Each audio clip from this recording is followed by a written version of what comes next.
올해표를 오직 성령으로 이렇게 정하고 계속해서 성령님에 관한 말씀을 우리가 함께 나누고 있습니다. 여러분, 그 기독교 역사를 보면 하나님이 역사하시는 그런 시대마다 역사하시는 그 포인트가 있죠. 포인트가 있는데, 구약에는 하나님께서 어떻게 역사하셨냐면 하나님께서 직접 임재하시기도 하셨고, 그리고 또 선지자들을 통해서, 예언자들을 통해서, 또 제사장들을 통해서 이렇게 역사하셨죠. 그리고 예수님 때에는 어떻게 역사하셨습니까? 예수님께서 친히 이 땅에 육신을 입고 오셔서 예수님께서 이렇게 여기저기 다니시면서 능력을 행하시기도 하시고 하나님의 일을 감당하셨습니다. 그리고 이제 주님께서 부활 승천하시고 난 다음에 그때는 무엇으로 역사하시고 계실까요? 성령으로 역사하고 계신 줄로 믿습니다. 그리고 예수님께서도 친히 그렇게 말씀하셨어요. 우리가 잘 알고 있는 사도행전 1장 8절에 오직 성령이 너희에게 임하시면 너희가 권능을 받고 예루살렘과 온 유대와 사마리아와 땅끝까지 이르러 내 증인 될 것이다. 그렇게 말씀하셨는데, 그 성령이 언제 임하신다고 하셨냐면 내가 아버지께로 갈 것이다. 내가 아버지께로 가면 내가 보혜사 성령을 너희에게 보낼 것이다. 그랬습니다. 그러니까 지금은 주님은 이미 승천하셨고 보혜사 성령님이 우리 가운데 보내실 것이고, 그 성령으로 인해서 우리가 하나님의 일을 감당할 것이다 라고 말씀하신 거예요. 그래서 요한복음 14장 12절에도 그런 말씀하셨거든요. 나를 믿는 자는 내가 하는 일을 그도 할 것이고 그보다 더 큰 일도 하리니 이는 내가 아버지께로 감이니라. 이렇게 말씀하셨는데, 이는 내가 아버지께로 간다, 그 속에는 두 가지 의미가 포함되어져 있는데, 하나는 내가 가니까 이제 너희들이 일해야 된다라는 거예요. 너희들이 일해야 된다. 또 하나의 의미는 내가 가는데 너희들이 일할 것이지만 너희들끼리 일하게 두지는 않을 거다. 내가 가면 누구를 보내실 거라고 하셨습니까? 성령님을 보내실 것이다. 그러니까 내가 떠나가면 너희들이 일을 해야 되는데 너희들이 내가 한 일을 행할 것이고 더 큰 일을 행할 거다. 그런데 그 일이 너희의 능력이 아니라 성령의 능력으로 행할 것이다. 그런 말씀이거든요. 그러니까 주님이 재림하시기 전까지는 흔히 하는 말로 성령 시대, 그러니까 성령께서 역사하시는 시대다라는 거예요. 그러므로 여러분들, 지금 우리가 주님이 오시는 그때까지, 우리 생명이 다하는 날까지 우리가 죄를 감당할 때 무엇으로 일해야 되겠습니까? 당연히 성령으로 일해야 되는 것이죠. 왜냐하면 주님께서 그렇게 지금 섭리를 하고 계시기 때문에 그렇습니다. 예수님께서 이 땅에 만약에 육신으로 계시다면 우리는 그냥 그 예수님이 어디 계시든지 미국 땅에 계시면 미국으로 쫓아가야 됩니다. 이스라엘 땅에 계시면 이스라엘로 가서 그분과 같이 다녀야 돼요. 역사를 보려면. 그런데 지금은 그런 시대가 아니고 주님은 승천하셨고 성령께서 함께 하시는 시대이므로, 성령님은 어느 한 지역에 머물러 계신 분이 아니시잖아요. 그러니까 오늘 우리와 함께 하시는 성령님에 의해서 우리가 죄를 감당해야 될 줄로 믿습니다. 그래서 오늘 말씀도 마찬가지입니다. 오늘 말씀이 메마른 뼈들을 살리는 길을 오직 성령으로 그랬는데, 오늘 본문에 보면 이제 하나님께서 환상 중에 에스겔 선지자를 메마른 뼈들이 가득한 골짜기로 인도하십니다. 그래서 그 골짜기에 메마른 뼈들을 가득한 그것을 보여주시면서 주님께서 이제 주님의 뜻을 무엇인지를 에스겔에게 알려주기를 원하셨던 것이죠. 자, 왜 에스겔을 그 메마른 뼈들이 가득한 골짜기로 데리고 가셨을까요? 그것은 지금 이스라엘의 상황이 바로 이런 상황이다라는 것을 보여주시기 위해서 그런 것이에요. 본문 11절에 보시기 바랍니다. 11절에 보니까 또 내게 이르시되 인자야, 이 뼈들은 이스라엘 온 족속이라. 그들이 이르기를 우리의 뼈들이 말랐고 우리의 소망이 없어졌으니 우리는 다 멸절되었다 하느니라. 지금 이스라엘 백성들의 그 상황을, 영적 상황을 메마른 뼈들을 통해서 하나님께서 그 에스겔에게 보여주기를 원하셨다라는 것이죠. 그러면 여러분, 이스라엘 백성들이 지금 스스로 말한 것처럼 우리의 뼈들이 다 말랐고 우리의 소망이 없어졌으니 우리는 다 멸절되었다. 그 상황이 어떤 상황일까요? 그 상황은 바로 이스라엘 백성들이 실제로 멸망해서 바벨론의 포로로 잡혀있는 그 상황을 이야기한 것입니다. 그러니까 이스라엘 백성들이 우리는 나라가 망한 거예요. 쉽게 말하면 우리나라 옛날 일제시대처럼 나라가 망해서 아무 소망도 없다. 우리는 희망도 소망도 아무것도 없는 그런 절망 가운데 있는 이스라엘 백성들의 상황을 주님께서 에스겔에게 메마른 뼈들을 통해서 그것을 보여주시기를 원하신 것이죠. 그런데 여러분들, 단순히 그것만 보여주기를 원하셨을까요? 그것만 보여주시고 끝난다면 오히려 그냥 에스겔의 마음속에 좌절감만 심어줄 수밖에 없는 것이죠. 주님께서 더 근본적으로 보여주기를 원하셨던 것은 지금 이스라엘 백성들의 상황이 이처럼 메마른 뼈들처럼 아무런 소망도 없는 생명도 없는 그런 상황인데 내가 이 백성을 다시 살릴 것이고 내가 이 백성을 다시 소망을 줄 것이다 라는 것을 주님께서 에스겔을 통해서 보여주기를 원하셨다라는 것이에요. 그래서 본문 12절부터 14절을 보니까 그렇게 말씀하고 있습니다. 그러므로 너는 대언하여 그들에게 이르기를 주 여호와께서 이같이 말씀하시기를 내 백성들아 내가 너희 무덤을 열고 너희로 거기에서 나오게 하고 이스라엘 땅으로 들어가게 하리라. 내 백성들아 내가 너희 무덤을 열고 너희에게 너희로 거기에서 나오게 한즉 너희는 내가 여호와인 줄을 알리라. 내가 또 내 영을 너희 속에 두어 너희가 살아나게 하고 내가 또 너희를 너희 고국 땅에 두리니 그랬죠. 그러니까 너희를 무덤 속에 있는 메마른 뼈들 같은 너희를 내가 살릴 것이다. 살리고 너희들이 지금 바벨론 땅에서 멸망당해서 포로로 잡혀있기 때문에 절망에 빠져있지만 내가 너희들을 다시 고국 땅 이스라엘 땅으로 내가 너희들을 다시 이끌 것이다 라는 것을 주님께서 말씀하고 계시잖아요. 그러니까 메마른 뼈들 보고 좌절해라 실망해라 그러려고 보여주신 것이 아니라 지금 상태는 이렇지만 이 상태에 너희들이 머물러 있지 않을 것이다. 내가 너희를 살릴 것이고 너희를 이스라엘 땅으로 반드시 돌아가게 할 것이고 너희에게 참된 소망을 줄 것이다 라고 말씀하고 있는 것입니다. 여러분, 이스라엘 백성들이 포로로 잡혀있는 이스라엘 백성들이 그들의 마음의 가장 큰 소원이 무엇이겠습니까? 그것은 두말할 것 없이 나라를 다시 회복하는 거예요. 해방이 되어서 다시 고향 땅에 돌아가는 것. 그래서 그들은요 바벨론 땅에 머물러 있으면서도 노래로도 고향을 그리워하는 노래를, 우리나라도 그런 노래 많잖아요. 그 실향민들 지금도 보면 남북이 우리가 분단되어 있는데 저 북한 땅에 고향이 있고 북한 땅에 가족이 있는 분들은 노래하는 것 그 정말 가슴 절절한 노래들, 뭐 무슨 노래 합니까? 두만강 푸른 물에 이런 노래하고 여러 가지 그런 실향민들의 노래를 부르잖아요. 그런 노래 부르면 저는 뭐 북한하고 우리 뭐 가족들도 없고 친척들도 없지만 그럼에도 불구하고 그런 노래를 들으면 굉장히 슬퍼지더라고요. 근데 이스라엘 백성들도 그랬어요. 바벨론의 포로로 끌려 있으면서 너무너무 고국 땅이 그리웠고 마음에 사무치는 마음이 있어서 늘 그런 노래를 불렀거든요. 시편에 보면 그런 얘기가 나옵니다. 우리 한번 읽어보도록 하겠습니다. 시편 137편 1절에서 5절 그들이 불렀던 그런 시편의 노래. 요즘에 어떤 뮤지컬 같은 데서도 이런 노래가 나오더라고요. 외국에서. 한번 읽어보도록 하겠습니다. 다 같이 시작. 우리가 바벨론의 여러 강변 거기에 앉아서 시온을 기억하며 울었도다. 그 중에 버드나무에 우리가 우리의 수금을 걸었나니 이는 우리를 사로잡은 자가 거기서 우리에게 노래를 청하며 우리를 황폐하게 한 자가 기쁨을 청하고 자기들을 위하여 시온의 노래 중 하나를 노래하라 함이로라. 우리가 이방 땅에서 어찌 여호와의 노래를 부를까?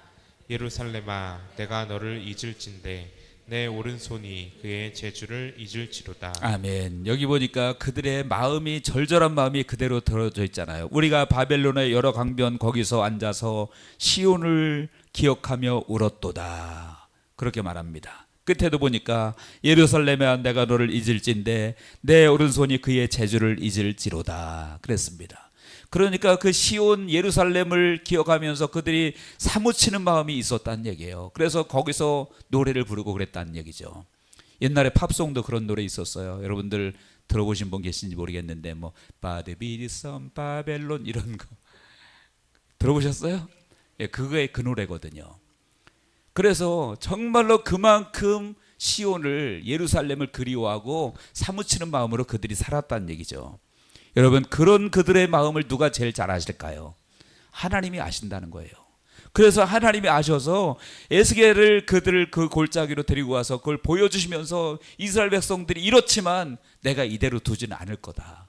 그들을 살릴 것이고 그들을 고국 땅에 돌려보낼 거다. 여러분, 이것이 하나님 아버지의 마음인 줄로 믿습니다. 예레미야 29장 11절에 보니까 그랬습니다. 여호와의 말씀이지라 너희를 향한 나의 생각을 내가 하나니 평안이요 재앙이 아니니라. 너희에게 미래와 희망을 주는 것이니라. 하나님이 우리에게 주길 원하는 것은 재앙이 아니라 그랬어요. 평안이고 미래와 희망을 주는 것이라고 했습니다. 여러분, 저와 여러분들에게 하나님은 그런 하나님인 줄로 믿습니다. 그래서 주님은 그 메마른 뼈들처럼 절망 중에 살고 있는 그 이스라엘 백성들을 살리고 소망을 주기를 원하셨어요. 그러면 그 주님은 우리에게도 마찬가지인 줄로 믿습니다. 우리에게도 주님은 소망을 주고 우리에게 희망을 주고 살리고, 행여나 우리가 메마른 뼈들처럼 우리 속에 소망이 없다면, 좌절이 있다면 주님 우리에게도 이스라엘 백성들에게 행하셨던 그 마음을 갖고 행하실 줄로 믿으시기 바랍니다. 뿐만 아니라 그 주님은요, 지금도 세상에 주님 알지 못하고 메마른 뼈들처럼 그렇게 절망 가운데 있는 사람들이 세상에 너무나 많잖아요. 그런 사람들에게 주님은 그냥 방치해 두기를 원치 않으신다는 거예요. 그들도 구원하기를 원하신 줄로 믿으시기 바랍니다. 그러면 어떻게 그렇게 하실까요? 이제 오늘 말씀의 제목이 메마른 뼈를 살리는 길 오직 성령으로라고 했잖아요. 주님께서 우리에게 메마른 뼈들 중에 있는 그런 절망 중에 있는 사람들을 살리는 주님의 방법이 무엇일까요? 첫째는 주님은 하나님의 마음을 품은 일꾼들을 사용하기를 원하신다는 거예요. 주님께서 직접 하실 수 있어요. 아무도 이용하지 않고 주님께서 직접 하실 수 있지만 하나님은 주님의 마음을 품은 사람을 들어서 그 사람을 통해서 메마른 뼈들과 같은 사람들을 살리기를 원하신다라는 거예요. 오늘 본문에 보면 그 사람이 누굽니까? 에스겔이죠. 에스겔을 하나님께서 이제는 환상주에 이끌고 가셔서 메마른 뼈들이 가득한 골짜기로 인도하셨고 그것들을 보게 하셨어요. 보게 하셨고 2절에 보니까 또 그렇게 기록되어 있지요. 나를 그 뼈 사방으로 지나가게 하시기로, 그 뼈 사방으로 지나가게 하셨다라고 말씀합니다. 그리고 3절에는 또 질문하십니다. 인자야, 이 뼈들이 능히 살겠느냐 질문하시죠. 그리고 4절 5절에 보니까 이제 이 뼈들에게 내가 대어내라 라고 말씀하십니다. 그 모든 과정이 무엇입니까? 하나님은 이 에스겔을 통해서 이 이스라엘 민족에게 소망을 주기를 원하신 거예요. 그 뼈들 사방을 지나가게 하시면서 그것들을 직시하게 하셨고, 그리고 이것들이 살겠느냐, 그 얘기는 내가 이것들을 살릴 것이다, 그것이 숨겨져 있는 것이죠. 그리고 내가 그 뼈들을 향해서 대어내라 라고 말씀하고 있습니다. 여러분, 지금도 마찬가지입니다. 지금도 세상에 수없이 메마른 뼈들처럼 절망감에 사로잡혀서 사는 사람들 많이 있잖아요. 많이 있는데 그 메마른 뼈들과 같은 사람을 누가 살리기를 원하실까요? 하나님께서 물론 원하시지만 바로 우리 하나님의 사람들을 통해서 살리기를 원하시는 줄로 믿으시기 바랍니다. 그리고 그런 일꾼들을 주님은 찾고 계신 거예요. 하나님의 마음을 가진 일꾼들. 에스겔을 그 사방에 다니게 할 때 여러분들 그 뼈들 가득한 곳 거기 지나가고 싶겠어요? 근데 주님이 굳이 그 사방을 지나가게 하십니다. 그것은 무엇을 말합니까? 보라는 거예요. 세상이 이렇다. 이들을 향한 주님의 마음도 거기에 에스겔에게 보여주기를 원하셨던 거죠. 지금도 마찬가지입니다. 그런 일꾼들을 찾고 계십니다. 이사야 6장 8절에 주님이 그러셨죠. 내가 또 주의 목소리를 들으니 주께서 이르시되 내가 누구를 보내면 누가 우리를 위하여 갈고, 그때 내가 이르되 내가 여기 있나이다, 나를 보내소서. 그렇게 말씀하고 있습니다. 이사야 선지자가 하나님께서 그러시는 거예요. 내가 누구를 보내며 누가 우리를 위하여 갈고, 이것이 하나님께서 지금 말씀하고 계시는 거거든요. 그때만이 아니라 이사야 때뿐만 아니라 지금도 말씀하고 계신 줄로 믿습니다. 여러분, 제가 이사야 그 말씀을 읽으면서 어떤 것이 상상이 되어졌냐면, 이제 주님께서 이 땅에 오시기 전에 하늘에서 회의가 열리는 곳이 상상이 되어지더라고요. 하늘 그 보좌에서 회의가 열리는데 회의 대상은 누구냐? 성부, 성자, 성령 하나님. 그리고 수많은 성군 전사들이 거기 있었겠죠. 그때 하나님께서 그렇게 말씀하시는 것 같이 느껴졌어요. 내가 누구를 이 죽어가는 인류를 위해서 누구를 보낼까? 누가 우리에게 갈까? 그렇게 하나님께서 말씀하실 때 예수님께서 손을 번쩍 드시면서 내가 여기 있습니다. 나를 보내주십시오. 그런 게 물론 성경에 있는 얘기는 아닙니다. 아니지만 제가 그런 마음이 느껴지더라고요. 천상의 회의를 통해서 하나님께서 누구를 보낼까? 우리가 누구를 보내고 누가 우리를 갈까 할 때 예수님께서 손을 번쩍 들고 내가 가겠습니다 라고 말씀하시는 것이 느껴지더라고요. 여러분, 우리에게도 주님께서는 지금도 그렇게 말씀하실 줄로 믿습니다. 우리가 누구를 보내며 누가 우리를 위하여 갈까? 여러분, 저 여러분들 손 드실 수 있나요? 여러분, 주님은 그런 자들을 찾고 계심을 믿으시기 바랍니다. 전에도 한번 말씀드린 것 같아요. 저쪽에 그 서울에 그 외국인 선교사 묘역이 있죠. 양화진이라고. 가보신 분 손 들어보세요. 혹시 한번 꼭 가보셨으면 좋겠어요. 한번 단체로 가도 좋고요. 거기 보면 그 외국인들이 우리나라 조선말 또 구한말, 그때 외국의 수많은 선교사들이 와가지고 한국에서 복음을 전하다가 한국에서 죽어서 거기에 그 묘역에 묻히신 분들이에요. 사실 거기에 묻히신 분들은 그래도 발견된 분들이지 그렇지 않은 분들도 아마 많을 거예요. 근데 여러분, 거기 묘역에 가보면 이제 어떻게 순교했는지 그런 내용들이 다 기록이 되어져 있거든요. 근데 그때 당시는 우리나라는 아주 가장 찢어지게 가난하고 못 살고 그랬던 시절이에요. 그리고 조선 땅이 어디 있는지도 대부분 전 세계 사람들은 모르는 그런 시절입니다. 그런데 그런 때 조선 땅을 찾아서 복음을 전하겠다고 온 분들이 내가 여기 있습니다, 내가 가겠습니다 하고 온 분들이 놀랍게도 다 20대예요. 20대, 그것도 뭐 할 거 없는 사람들이, 그냥 심심해서 온 사람들이 아니고 전부 다 엘리트들, 의사들, 법관들, 다 그런 사람들이 자기 조국에 있으면 그냥 평안히 누리면서 살 수 있는 사람들인데 그런 모든 것들을 내려놓고 조선 땅에 와서 복음을 전하다가 조선 사람들과 똑같이 살다가 그렇게 죽임을 당한 사람들이에요. 여러분, 우리가 지금도 하나님의 마음을 품은 일꾼을 하나님은 찾고 계시는 줄로 믿으시기 바랍니다. 그래서 우리가 기도해야 돼요. 저도 기도 제목 중에 가장 큰 기도 제목이 예수님의 심장을 내게 좀 주십시오. 예수님의 심장이 얼마나 불타오르겠습니까? 영혼을 향한 그 뜨거운 심장이 주님의 심장에 불타오를 텐데 우리가 과연 그 심장이 있는지. 저도 뭐 목사라고 여기 설교하고 교회 담임을 하고 있지만 과연 그 예수님의 심장이 내 속에 있는지 생각해 볼 때 하나님 앞에 너무 부끄러운 거예요. 너무 부끄럽고 부족하고, 만약에 제가 성도 한 명 없는, 지금은 여러분들처럼 좋으신 분들 같이 있으니까 제가 행복하게 목회하지만 만약에 하나님께서 저 시골 아무도 할아버지 할머니들만 믿고 예수도 안 믿고 그런 분들 있는 데 가서 너 목회해라 그러면 내가 가겠습니다 과연 할 수 있을지 솔직히 자신 없더라고요. 여러분들, 우리가 기도해야 될 줄로 믿습니다.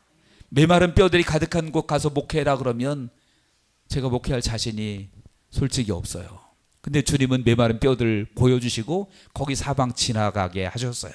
에스겔에게. 우리에게도 그럴 수 있잖아요. 메마른 뼈들이 가득한 곳에 너 한번 지나다니면서 봐라. 그리고 너 여기서 복음을 위해서 일해라. 그러면 내가 하겠습니다. 그럴 만한 사람 과연 얼마나 있는지 모르겠습니다. 제가 부교육자를 좀 세워보려고 광고도 내고 또 여러 가지 뭐 사람들 몇 분 통화도 해보고 그랬는데 죄송하지만 메마른 뼈들이 있는데 부교육자들 안 오려고 그래요. 메마른 뼈들이 있는데 안 오려고 그래요. 메마른 뼈들이 아니라 아주 쌩쌩하고 잘생기고 선남 선녀들만 모이고 돈 많이 주고 모든 거 갖추어주고 이런 데만 교육자들이 그냥 경쟁이 치열하지 메마른 뼈들처럼 느껴지는 곳에는 오려고 하질 않아요. 우리 교회는 메마른 뼈들도 아닌데도 일단 그냥 개척교회라고 하니까 그들이 보기에는 메마른 뼈들처럼 보이는지 아예 그냥 오려고 생각들 안 해요.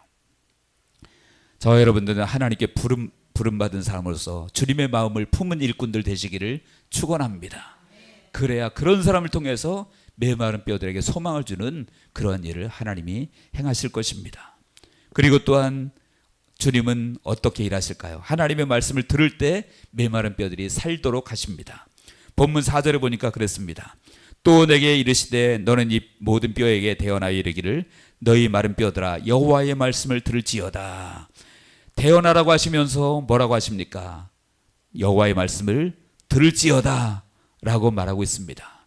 여러분, 메마른 뼈들도 하나님의 말씀을 들으면 살게 될 줄로 믿으시기 바랍니다. 듣는다는 것은 단순히 그냥 귀로만 듣는다는 의미가 아닙니다.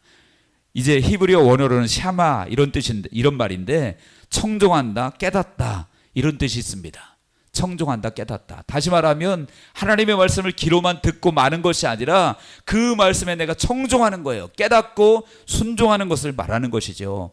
그럴 때 사는 역사가 일어날 줄로 믿으시기 바랍니다. 그래서 메마른 뼈들에게 정말 하나님의 말씀이 선포되어지고 그 말씀이 그 속에서 역사하면 그 메마른 뼈들도 살게 되어진다라는 거예요. 요한복음 5장 25절에 그랬습니다. 진실로 진실로 너에게 이르노니 죽은 자들이 하나님의 아들의 음성을 들을 때가 오나니 곧 이때라. 듣는 자는 살아나리라 그랬습니다. 하나님의 말씀을 들으면 살아난다 그랬어요. 근데 여러분, 그 하나님의 말씀을 메마른 뼈들에게 누가 들려줘야 됩니까? 바로 우리가 들려줘야 된다는 거예요. 오늘 본문에 보니까 하나님께서 에스겔에게 말씀하시잖아요. 내가 하나님의 말씀을 대언하라고 말씀하고 계십니다. 대언하라고. 그러니까 메마른 뼈들이 그냥 가만히 있는데 듣는 게 아니라 대언자가 필요하다라는 거예요. 하나님의 말씀을 들어야 되는데 그 말씀을 대언할 수 있는 대언자가 필요하다. 여기서 대언이라고 하는 말은요, 선포한다, 부어준다 그런 뜻이 있습니다. 그러니까 우리가 하나님의 말씀을 부어주는 거예요. 선포하는 거예요. 그냥 구걸하는 것이 아니라 한번 좀 뭐 들어봐 주었으면 좋겠어. 마치 그냥 내가 아쉬워서 구걸하는 것처럼 할 것이 아니고 하나님의 말씀, 살아있는 말씀, 생명의 말씀, 능력의 말씀이니까 그 말씀을 부어주는 것입니다. 그리고 그 말씀을 선포하는 거예요. 그런데 여러분들, 선포할 때, 부어줄 때 누구의 말씀으로 부어줘야 되죠? 하나님의 말씀으로. 다시 말하면 내 말을 하면 안 된다는 거예요. 내 생각, 내 뜻이 아니라 하나님께서 내게 주신 말씀을 대언해야 된다는 거예요. 오늘 본문에도 이제 7절에 보시기 바랍니다. 이에 내가 명령을 따라 대언하니, 무엇을 따라 대언했습니까? 명령을 따라. 10절에도 이에 내가 그 명령대로 대언하였더니, 에스겔이 자기가 그냥 생각나는 대로 자기 생각 말한 것이 아니라 하나님의 말씀대로 명령대로 대언했다라고 말씀하고 있습니다. 다시 말하면 우리가 하나님의 말씀을 선포할 때 내 생각, 내 경험, 내 뜻이 아니라 하나님께서 내게 주신 말씀을 대언해야 될 줄로 믿으시기 바랍니다. 그럴 때 역사가 일어나는 거예요.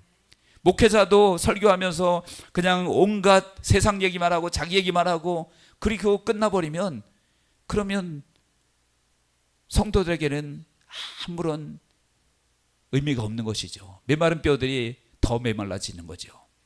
저희 형님이 목사님이셨는데 은퇴하셨어요. 저희 이제 그 설립 예배 때 와서 키 짝달막하시고 기억나시나요? 격려사 해주셨잖아요. 은퇴하셨는데, 은퇴하시고 저 경북 안동에서 목회하셨다가 은퇴하시고 나서 어디입니까? 문막이라고, 여주 옆에 문막 있죠. 거기서 이제 집을 하나, 조그만 집을 하나 사서 거기서 이제 사시면서 가까운 교회를 출석을 하기 시작하신 거예요. 하시면서 1년 정도 됐는데 엊그제 통화를 하면서 이사를 하기로 결정을 했다는 거예요. 그래서 왜 갑자기 이사를 하시냐 그랬더니 하시는 말씀이, 교회를 가는데 1년 동안 참고 열심히 다녔대. 참고 정말. 그랬는데 목사님이 설교할 때마다 계속 세상 얘기하고 정치 얘기하고 온갖 그런 얘기만, 처음에는 인내하고 참았는데 더 이상은 힘들어서 안 되겠다. 그래서 자기가 교회를 이제 좀 다녀봤나 봐요. 좀 어디에서 내가 신앙생활하면 나의 신앙생활을 마무리를 잘할 수 있을까. 그래가지고 어느 한 지역을 정해서 거기로 이사를 가기로 했다. 그러니까 지금 이 집 빨리 팔리게 기도 좀 해달라. 그렇게 연락이 온 거예요. 여러분, 우리가 대언하는 것은, 하나님의 말씀을 전하는 것은 내 생각, 내 뜻, 내 경험이 아닌 줄로 믿으시기 바랍니다. 하나님의 말씀을, 하나님께서 내게 주신 것, 그 말씀을 전할 때 그 말씀이 메마른 뼈를 살리는 말씀이 될 줄로 믿습니다. 그러니까 여러분들도 기도 많이 하시고 하나님 말씀 많이 보고 그 말씀이 내 속에 와 닿고 은혜 받고 이것이 먼저 되는 것이 그렇기 때문에 중요한 거예요. 그리고 그 말씀 붙들고 우리가 기도하면서 나가서 선포하면 메마른 뼈들이 살 줄로 믿습니다. 요즘 제가 제 아내 휴대폰을 가끔 봐요. 우리 성도들 누가 성경을 잘 읽고 있나. 왜냐하면 제 폰에는 그게 없어요. 그 이삭 성경 읽기 있죠. 근데 열심히 너무 잘하고 계시더라고요. 여러분들 말씀을 읽으시길 바랍니다. 그리고 말씀 붙들고 기도하시고요. 그리고 그 말씀대로 선포하시고 승리하시길 바랍니다. 그럴 때 이제는 메마른 뼈들이 사는 역사가 일어납니다. 그리고 메마른 뼈들이 어떻게 살게 되어질까요? 이제 오직 성령으로 살게 되어집니다. 메마른 뼈들이 사는 것은 오직 성령으로 사는 것입니다. 오늘 본문에 보니까 에스겔 자신도 먼저는 자신이 성령으로 이끌림을 받았어요. 1절에 보니까 그랬죠. 여호와께서 권능으로 내게 임재하시고 그의 영으로 나를 데리고 가서, 그의 영으로, 즉 성령으로 에스겔을 이끌고 가서 그 메마른 골짜기를, 뼈들이 가득한 골짜기를 보게 하신 것이죠. 하나님의 일을 하는 사람은, 특별히 영혼을 위해서 일하려는 사람은요, 먼저 자신이 성령의 충만함을 받아야 될 줄로 믿습니다. 자신이 먼저 성령의 충만함 받고 성령의 인도함을 받아야 돼요. 그래서 예수님도 승천하시기 전에 제자들에게 그러셨잖아요. 너희들 먼저 일하려고 하지 말고 기다려. 언제까지 기다리라고 했습니까? 성령이 임할 때까지 기다리라고 했어요. 사도행전 1장 4절에 보니까 사도와 함께 모이사 그들에게 분부하여 이르시되 예루살렘을 떠나지 말고 내게서 들은 바 아버지께서 약속하신 것을 기다리라. 성령을 먼저 기다리라 그랬죠. 그리고 성령을 받고 성령 충만함을 받고 나가서 일하도록 하셨습니다. 여러분, 살리는 것은 영이라고 했어요. 육은 무익하다고 했습니다. 요한복음 6장 63절에 살리는 것은 영이니 육은 무익하니라. 내가 너희에게 이른 말은 영이요 생명이라.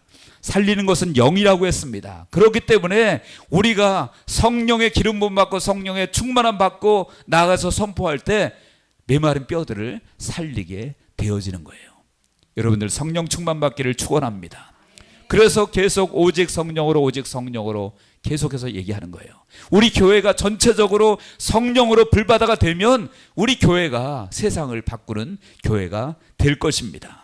대언하는 것도 마찬가지예요. 아까 대언해야 된다 그랬죠. 우리가 하나님의 말씀을, 내 말이 아니라 하나님의 말씀을 대언해야 된다고 말씀드렸는데, 그 대언하는 것도 성령 기름 부음 받고 대언을 해야 된다라는 거예요. 그냥 성령 충만하지도 않고 성령 기름 부음도 없이 그냥 대언하면 역사가 일어나기가 어렵다라는 것이죠. 고린도전서 2장 4절에 보니까 바울이 그렇게 고백합니다. 내 말과 내 전도함이 설득력 있는 지혜의 말로 하지 아니하고 다만 성령의 나타남과 능력으로 하여. 자신이 하나님의 말씀을 전파하는 것이 어떤 설득력 있는 말, 지혜의 말로 하지 않았다. 성령의 나타남과 능력으로 했다라고 말씀하고 있어요. 여러분, 그래서 우리가 성령으로 기름 부음 받고 성령으로 충만할 때 우리가 대언하는 말씀도 능력이 있고 역사가 일어날 줄로 믿으시기 바랍니다. 그래서 여러분들 저를 위해서도 기도를 많이 해주셔야 돼요. 우리 목사님이 말씀 전할 때 그냥 머리에서 나오는 것 아니고 지식에서 나오는 것 아니라 성령께서 역사하시는 말씀이 될 수 있도록 기도해 주시기를 부탁드립니다. 저뿐만 아니라 우리 모두 마찬가지잖아요. 여러분들 설교만 듣고 마시는 분 아니시잖아요. 나가서 나와 관계되는 분들과 하나님의 말씀으로 대화하셔야 되잖아요. 그러면 그때 무엇이 임해야 될까요? 성령께서 역사하셔야 될 줄로 믿습니다. 그리고 본문에 보니까 또 생기가 들어가야 산다라는 것을 계속해서 말씀하고 있습니다. 5절에 보니까 그렇게 말씀하고 있죠. 주 여호와께서 이 뼈들에게 같이 말씀하시기를 내가 생기를 너희에게 들어가게 하리니 너희가 살아나리라. 뭐가 들어가야 된다고 했습니까? 생기가 들어가야 산다라고 말하고 있습니다. 9절도 마찬가지입니다. 또 내게 이르시되 인자야 너는 생기를 향하여 대언하라. 생기에게 대언하여 이르기를 주 여호와께서 이같이 말씀하시기를 생기야 사방에서부터 와서 이 죽임을 당한 자에게 불어서 살아나게 하라. 다시 말하면 생기가 메마른 뼈들에게 들어가야 그 뼈들이 산다라고 말씀하고 있습니다. 여러분, 그렇다면 여기서 생기는 무엇을 말할까요? 여기서 생기가 바로 하나님의 성령을 말한다는 거예요. 이 생기의 원어가 르아흐라고 합니다. 르아흐. 이것은 사람도 영혼이 있잖아요. 사람의 영혼도 르아흐라고 하고요. 그리고 하나님의 성령도 르아흐, 같은 단어를 써요. 그러면 여기서 말하는 르아흐는 사람의 영혼이냐 아니면 성령이냐, 이걸 가지고 이제 논쟁할 수가 있습니다. 논쟁할 수가 있는데, 그래서 학자들도 사실은 사람의 영을 말하는 것이다 라고 주장하는 분들도 있어요. 그리고 어떤 분들은 성령을 말하는 것이다 라고 주장하는 분들도 있습니다. 그런데 오늘 본문에 보니까 끝에 보니까 분명히 그것이 성령임을 보여주고 있습니다. 14절에 보세요. 내가 또 내 영을 너희 속에 두어 너희로 살아나게 하고, 무엇을 너희 속에 둔다고 했습니까? 내 영을 그랬죠. 내 영이 누구의 영이에요? 하나님의 영, 성령을 말하잖아요. 그러니까 여기서 말씀하고 있는 생기는, 르아흐는 사람의 영이 아니라 성령님을 의미하고 있다라는 거예요. 그러니까 성령이 들어가니까 결국은 그들의 메마른 뼈들이 살고, 나중에는 사는 것 정도가 아니라 하나님의 군대로 일어나게 되어졌다라는 것입니다. 여러분, 지금 마찬가지예요. 메마른 뼈들 어떻게 살립니까? 내 힘으로, 내 지식으로 살릴 수 있나요? 아니요. 오직 성령으로 될 줄로 믿으시기 바랍니다. 여러분 가정에 메마른 뼈들과 같은 가족이 있습니까? 그러면 내 힘으로, 내 어떤 설득력으로 안 된다라는 거예요. 오직 성령께서 역사하시면 될 줄로 믿으시기 바랍니다. 그래서 여러분들이 오늘 말씀대로 그대로 여러분들 적용을 하시기 바랍니다. 먼저는 우리들 자신이 성령이여 임하소서, 내 안에 성령의 불로 역사하여 주옵소서. 그래서 내가 성령으로 충만하면 이제는 에스겔에게 대언하라고 말씀하셨던 것처럼 우리도 대언할 수 있음을 믿으시기 바랍니다. 에스겔만 대언하는 것이 아니라 우리도 대언할 수 있다라는 거예요. 내 말이 아니라 하나님 말씀대로 대언하고 성령으로 대언하고, 그러면 그때 우리 가족의 죽은 뼈 같은 우리 가족이 살아날 수가 있는 거예요. 여러분, 그래서 실제로 한번 여러분 가족에게 대언으로 선포해 보시기를 바랍니다. 아까 대언한다는 것이 뭐라 그랬죠? 선포하다, 부어주다, 그런 말이라 그랬잖아요. 가서 부어주십시오. 선포하십시오. 대놓고 하기 미안하면 잠잘 때, 여러분 남편 잠잘 때 손 대고 선포하세요. 기도하세요. 생기야 들어갈지어다. 생기야 들어갈지어다. 여기 생기에게 대하여 대언하라 그랬죠. 오늘 본문에 보면은요, 대언이 두 대상이 있습니다. 대언하라고 한 대상이 두 대상이 있는데, 하나는 메마른 뼈들에게 대언하라고 그랬어요. 자, 보십시오. 5절에 보니까 그랬습니다. 주 여호와께서 이 뼈들에게 이같이 말씀하시기를 내가 생기를 너희에게 들어가게 하리니 너희가 살아나리라. 뼈들에게 대언하라고 했죠. 뼈들에게. 그러니까 메마른 뼈들에게 대언하라. 너희가 살아날 것이다. 하나님의 말씀으로, 주님의 능력으로 너희가 살아날 것이다. 선포하시고 대언하시기 바랍니다. 또 하나는 선포의 대상이 누구냐 하면, 대언의 대상이 누구냐 하면 생기에게 대하여 대언하라고 했습니다. 생기에게 대하여. 보십시오. 9절에 보니까 또 내게 이르시되 인자야 너는 생기를 향하여 대언하라 라고 말했죠. 그러니까 대언하라고 한 대상이, 하나는 메마른 뼈들에게 대언하고 또 하나는 생기에 대하여 대언하라고 말했어요. 메마른 뼈들에게는 너희가 살아날 것이다 라고 대언하라고 했고요. 그리고 생기에 대해서는 생기야 들어가라. 이 메마른 뼈들에게 들어가라. 여러분, 그러면 여러분들도 이 말씀 그대로 한번 실제적으로 적용해 보시길 바랍니다. 여러분들이 메마른 뼈들같이 보이는 분들이 있으면요, 믿음으로 선포하십시오. 기도하면서, 대언하면서 살아날 것이다. 선포하시기 바랍니다. 그리고 또 생기에 대해서 생기야 이 사람에게 들어갈지어다. 대언하시길 바랍니다. 주님께서 대언하라고 말씀하셨기 때문에 저도 기도할 때 대언해요. 실제로. 생기야 내가 예수 그리스도의 이름으로 그리고 여호와의 말씀을 의지하여 대언하노니 생기야 들어갈지어다. 누구 대상을 정해놓고 기도하거든요. 그리고 메마른 뼈들같이 보이는 그 사람들을 생각하면서 메마른 뼈들은 살아날지어다 대언하고 그럽니다. 여러분들도 생기가 들어갈 수 있도록 대언하시길 바랍니다. 성령이 역사하시면 메마른 뼈들도 살 줄로 믿습니다. 그래서 우리 교회는 선포하는 교회가 되어져야 되지 구걸하는 교회가 되어져서는 안 돼요. 물론 처음에 우리가 성령 충만하지도 못하고 그러면 막 그냥 교회 나와주세요 막 이럴 수도 있지만 그 단계에 머물러 있으면 안 됩니다. 머물러 있으면 안 되고 더 나가서 내가 먼저 성령 기름 부음 받고 불 받고 충만함 받고 생기에 대해서도 선포하고 메마른 뼈들에게도 선포하고 그래서 강력한 그런 선포의 능력이 나타나야 될 줄로 믿습니다.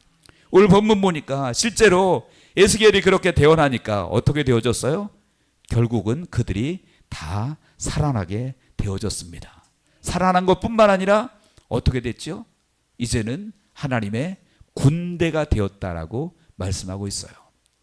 여러분, 먼저는 우리 교회에 하나님의 생기가 부어지기를 기도하시기 바랍니다. 선포하시기 바랍니다.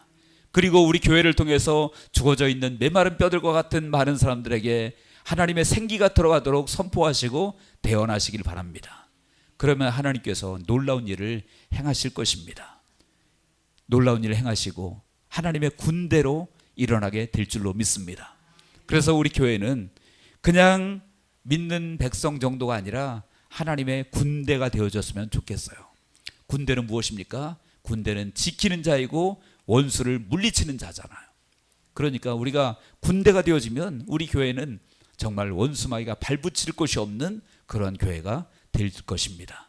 그래서 믿음으로 선포하고 승리하시길 바랍니다. 그리고 마지막으로 그런 다음에 하나님께서 역사하신다면 우리가 어떻게 해야 되겠습니까? 모든 영광을 하나님께 돌려야 될 줄로 믿습니다. 하나님께서 그 모든 일을 행하시고 난 다음에 하나님께서 영광을 받기를 원하십니다. 6절에 보니까 끝에 보니까 그렇게 말씀하고 있죠. 너희가 살아나리라 또 내가 여호와인 줄 너희가 알리라 라고 말씀합니다. 13절도 마찬가지예요.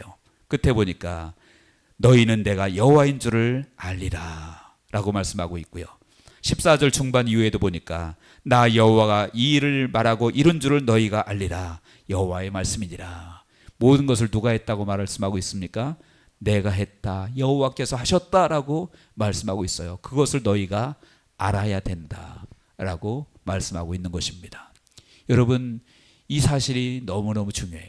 잘 되는 것 못지않게 잘 되고 난 다음에 하나님이 행하셨음을 우리가 인정하고 하나님께 영광을 올려드리는 것, 그것이 너무나 중요한 줄로 믿습니다. 많은 사람들이 또 많은 교회가 하나님 이것 주십시오 저것 주십시오 부흥 주십시오 그것까지는 열심히 기도하다가 막상 하나님께서 놀랍게 부어주시면 그 뒤에 마치 자기가 잘나서 그런 것처럼 착각하는 경우가 얼마나 많이 있습니까? 신명기에 보면 하나님께서 이스라엘 백성들에게 그렇게 말씀하셔요. 너희가 이제 가나안 땅에 들어간다. 들어갈 때 너희가 짓지 아니한 집을 지을 것이고 그리고 너희가 파지 아니한 우물을 줄 것이고 너희가 심지 아니한 과실나무를 먹게 하실 것이다. 모든 것 내가 너희에게 다 주어서 배불리 먹게 할 거다. 그러면서 그 뒤에 주님 뭐라고 말씀하세요? 그럴 때에 너희가 너희를 애굽 땅에서 인도해낸 여호와를 잊지 말라라고 말씀하세요. 하나님께서 행하신 것들을 잊지 말라는 거죠. 왜 주님이 그 말씀하셨을까요? 인간이 그래요. 주고 나면 잊어버려요. 잘 되고 나면 잊어버리고 자기가 잘해서 그런 줄 알아요. 여러분, 우리 이삭교회는 잘 될 줄로 믿습니다. 그렇지만 잘 될 이후에 정말 철저하게 우리를 자신을 낮추고 하나님께만 영광을 올려드려야 될 줄로 믿으시기 바랍니다. 그래서 목사도 마찬가지고 성도도 마찬가지예요. 목사가 교회 주인 되면 교회 망합니다. 성도도 평소에는 괜찮았다가 직분받고 장로 되면 주인 되는 사람들이 많더라고요. 그러면 교회가 얼마나 어지러워집니까? 여러분, 우리 모두는 정말 하나님 앞에서 겸비하고 모든 일에 하나님께 영광 올려드리시기를 축원합니다. 이제 말씀 마치려고 합니다. 여러분, 세상에는 메마른 뼈들과 같은 사람들이 너무나 많습니다. 하나님은 우리를 향해서 우리를 통해서 그들을 살리기를 원하시는데 여러 가지 말씀드렸지만 가장 중요한 한 가지, 오직 성령으로 될 줄로 믿으시기 바랍니다. 그래서 성령께서 역사하실 때만 나도 살고 교회도 살고 내 가족도 우리 주변도 살게 되어지는 거예요. 우리 교회 성도가 그런 교회로 성도로 쓰임 받게 되어지기를 주님의 이름으로 간절히 축원합니다.